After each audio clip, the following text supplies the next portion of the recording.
샬롬, 이동춘 목사입니다. 오늘도 여러분의 삶이 주님의 평안으로 가득하시길 기원하며 하나님의 말씀을 나누겠습니다. 오늘 주시는 말씀은 다니엘 4장입니다. 이 말씀 중에 34절에서 37절까지 읽도록 하겠습니다. 그 기한이 참에 나 느부갓네살이 하늘을 우러러보았더니 내 총명이 다시 내게로 돌아온지라. 이에 내가 지극히 높으신 이에게 감사하며 영생하시는 이를 찬양하고 경배하였나니 그 권세는 영원한 권세요 그 나라는 대대에 이르리로다. 땅의 모든 사람들을 없는 것 같이 여기시며 하늘의 군대에게든지 땅의 사람에게든지 그는 자기 뜻대로 행하시나니 그의 손을 금하든지 혹은 이르기를 내가 무엇을 하느냐고 할 자가 아무도 없도다. 그때 내 총명이 내게로 돌아왔고 또 내 나라의 영광에 대하여도 내 위엄과 광명이 내게로 돌아왔고 또 나의 모사들과 관원들이 내게 찾아오니 내가 내 나라에서 다시 세움을 받고 또 지극한 위세가 내게 더하였느니라. 그러므로 지금 나 느부갓네살은 하늘의 왕을 찬양하며 칭송하며 경배하노니 그의 일이 다 진실하고 그의 행하심이 의로우심으로 교만하게 행하는 자를 그가 능히 낮추심이라. 아멘. 다니엘서 4장 말씀을 본문으로 다니엘 강의 네 번째 시간 대통령과 하나님이라는 제목으로 말씀을 나누도록 하겠습니다. 혹시 귀걸이와 코걸이를 구분하는 법을 아십니까? 아주 간단합니다. 귀에 걸려 있으면 귀걸이고 코에 걸려 있으면 코걸이입니다. 이런 귀에 걸면 귀걸이, 코에 걸면 코걸이란 말이 있습니다. 이 말은 아전인수에 빗대어 사용하곤 합니다. 결코 좋게 사용되는 표현이 아닙니다. 한국교회 역사에 이런 아전인수격의 성경 해석이 1960년대에 서서히 형성되기 시작해서요. 80년대까지 지속되었습니다. 특히 보수적 기독교는 복음 전파와 개인 구원을 강조했고 이에 사도행전과 서신서 등을 중심으로 말씀을 선포하였습니다. 반면에 진보적 기독교는 민주화와 사회의 약자 보호라는 입장 아래 아모스서 등 구약의 예언서를 집중적으로 선포했습니다. 이는 설교 본문의 편파적 활용이 지나쳐서 진보적 성향은 사회 정치적으로, 보수적 성향은 영적 신앙적으로만 해석하는 우를 범했던 것입니다. 예를 들면 보수 진영은 1974년 12월 25일 기독교 반공시국 선언문에서 로마서 13장 1절에서 4절, 디도서 3장 1절과 2절 말씀을 인용하여 반정부적 선전 및 데모 선동을 비성경적이라고 몰아붙였고 디모데전서 2장 1절과 2절, 로마서 9장 1절에서 3절과 그리고 13장 1절에서 7절들을 인용하면서요. 성경은 권세자들을 위해 기도할 것과 다스리는 자들에게 복종할 것을 가르치고 있다고 지나치게 강조했습니다. 반면 진보 진영은 우리 사회가 유신체제를 반대하는 상황에서 모든 권세는 하나님에게서 나왔으니 권세에 복종하라는 논리는 성경을 아전인수격으로 해석한 것에 불과하다고 반박했습니다. 보수와 진보가 각각 상대방을 향하여 아전인수격으로 성경을 해석하지 말 것을 종용하는데 우리는 이 둘 중에 무엇이 맞고 무엇이 틀린 것이라고 해야 할까요? 아니면 둘 다 옳다고 해야 할까요? 아니면 둘 다 틀리다고 해야 할까요? 서로를 향해 아전인수라고 악의다툼을 하는 대표적인 것이 대통령 또는 왕의 권세에 대한 것에 있습니다. 로마서 13장에 보면 위에 있는 권세들에게 복종하라는 말씀이 그것입니다. 그리고 이것을 포함한 로마서 13장 1절에서 7절의 본문은 많은 그리스도인들에게 적잖은 혼란과 의문을 가져다 주고 있는 게 사실입니다. 그러면 이 본문의 진실은 무엇일까요?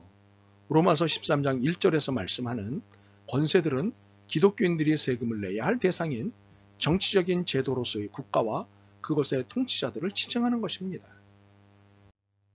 우리는 이들에게 순종해야 할 의무를 지니고 있습니다. 왜냐하면 이 권세들은 하나님이 내신 권세들이기 때문입니다.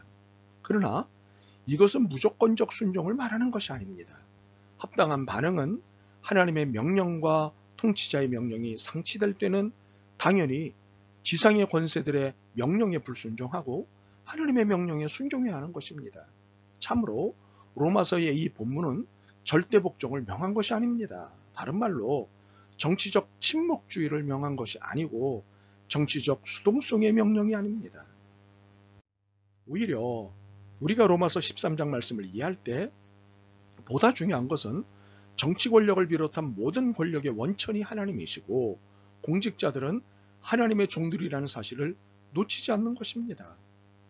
그러므로 이 말씀의 호소의 시민들에게 고분고분한 복종을 요구하는 것은 바울의 목적과 성경의 의미를 완전히 왜곡한 것입니다. 성경은 하나님으로부터 권력을 위임받은 정부가 본연의 사명을 저버리고 불의를 일삼으면 반드시 정통성을 잃게 된다는 사실을 증거하고 있습니다. 오늘의 본문이 그것을 아주 잘 보여주고 있습니다. 다니엘서 4장은 바벨론 왕 느부갓네살의 신앙 고백서입니다. 자신이 경험한 하나님에 대해 고백하는 내용입니다. 그는 왕의 정식으로 등극한 지 2년이 되는 해에 꿈을 하나 꿨습니다.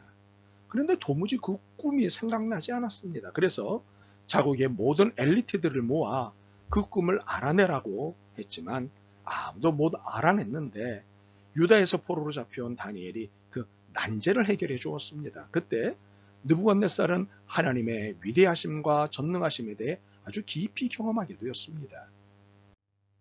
이후 자신의 절대 권력을 상징하는 차원에서 금신상을 만들어 놓고 모든 국가 대신들을 모아 제막식에서 절을 하게 하였습니다.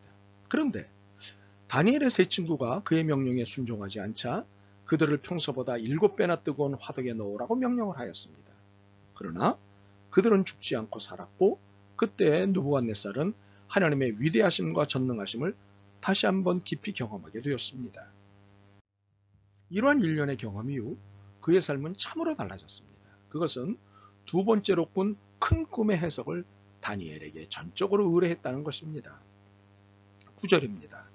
마술사의 우두머리인 벨드사사라, 내 안에는 거룩한 신들의 영이 있으니 어떤 비밀도 내게는 어렵지 않을 줄을 내가 안다. 내가 꾼 꿈을 해몽하여 보라. 18절입니다. 나 느부갓네살 왕이 이런 꿈을 꾸었으니 너 벨드살살은 이 꿈을 해몽하여라. 내 나라의 모든 지혜자가 그 꿈을 해몽하여 나에게 알려주지 못하였으나 너는 내 안에 거룩한 신들의 영이 있으니 할 수 있을 것이다. 느부갓네살은 대체로 하나님을 인정하게 되었던 것입니다. 그러나 전적인 인정은 아니었습니다. 즉 꿈에 대한 해석에 있어서는 하나님의 전능하심을 인정하였지만 하나님의 주권에 대해서는 아직 인정하지 못하였습니다. 어쩌면 아직 경험하지 못하였다는 것이 정확할 것입니다. 하나님의 전능하심을 인정한다는 것과 하나님의 주권에 자신을 맡긴다는 것은 하나인 듯 보이지만 실제에 있어서 사람들은 별개의 태도를 취합니다. 인정을 하는데 맡기지 못한다는 것입니다. 그 이유는 경험되지 못했기 때문입니다. 느부갓네살이 하나님의 전능하심을 보기는 했습니다. 한 번은 다니엘을 통하여 또 한 번은 다니엘의 세 친구들을 통하여 하나님의 전능하심을 보았습니다. 그러나 본인이 직접 경험하지는 못했습니다. 그래서 맡기지 못했고 이로써 엄청난 사태가 벌어졌던 것입니다. 느부갓네살 왕이 꾼 꿈을 해몽해 주면서 다니엘은 이런 메시지를 던집니다. 25절과 26절입니다. 임금님은 비로소 가장 높으신 분이 인간의 나라를 다스리신다는 것과 누군지 그의 뜻에 맞는 사람에게 나라를 주신다는 것을 깨달으실 것입니다. 하나님이 세상을 다스리신다는 것을 깨달으신 다음에야 임금님의 나라가 굳게 선다는 뜻입니다. 이는 세상을 다스리시고 세상의 주권자는 하나님임을 인정해야 살 수 있음을 말한 것입니다. 그런데 느부갓네살 왕은 이 경고의 메시지를 읽고는 그만 일을 저지르고 말았습니다. 그의 꿈 해몽이 있고 1년이 지난 어느 날 바벨론 왕궁 옥상을 거닐다가 그만 자신의 업적에 취해 자화자찬을 하였습니다. 30절입니다. 내가 세운 이 도성, 이 거대한 바빌론을 보아라. 나의 권세와 능력과 나의 영화와 위엄이 그대로 나타나 있지 않느냐? 그러자 경고의 메시지대로 그는 왕의 자리에서 쫓겨 폐위됨과 동시에 그 일로 그만 정신을 놓아 정신병자로서 7년을 삽니다. 정신병자로 사는 7년의 세월, 느부갓네살에게는 지옥의 세월이었을 것입니다. 그러나 이 세월은 그가 하나님의 주권을 제대로 배운 세월이었고, 이 세월은 진정 그를 부활시킨 세월이었던 것입니다. 하나님은 당신의 주권을 인정하지 않는 일에 대해서 반드시 심판하십니다. 이 심판은 유무형의 형태로 나타나는데 대부분은 그 끝이 비참합니다. 우리나라의 역대 대통령들에게서 이런 경우들을 볼 수 있습니다. 7년의 세월이 지난 뒤 하나님은 느부갓네살을 복권시켜 주셨습니다. 그리고는 이전보다 더 큰 영예를 안겨주셨습니다. 그때부터 그가 보인 태도는 하나님의 절대 주권을 인정한 것이었고 하나님의 전능하심을 찬양하는 것이었습니다. 하나님의 절대 주권을 직접 경험한 그의 태도는 참으로 달라졌습니다. 가장 교만한 자의 모습에서 가장 겸손한 자의 모습으로 바뀌었습니다. 자신이 권력과 능력의 발원지인 양 착각하여 살던 교만의 자리에서 모든 권력과 능력의 발원지는 하나님이시라는 겸손의 자리로 옮겨 앉은 것입니다. 기억하십시오. 세상의 모든 권력은 하나님이 내신 것입니다. 그러므로 권력은 함부로 휘두르는 것이 아닙니다. 더욱이 하나님의 이름을 빙자하여 권력을 남용하는 것은 더욱더 안 됩니다. 권력을 가진 자는 하나님을 두려워하고 겸손히 그 권력을 사용해야 합니다. 그러므로 로마서 13장 1절에서 7절은 느부갓네살의 마지막 신앙 고백을 통해 해석해야 합니다. 37절을 보실까요? 이제 나 느부갓네살은 하늘의 왕을 찬양하고 높이며 그분에게 영광을 돌리는 바이다. 과연 그분이 하시는 일은 모두 참되며 그분의 모든 길은 공의로우시니 그분은 교만한 일을 낮추신다. 대통령은 하나님의 손에 있는 사람입니다.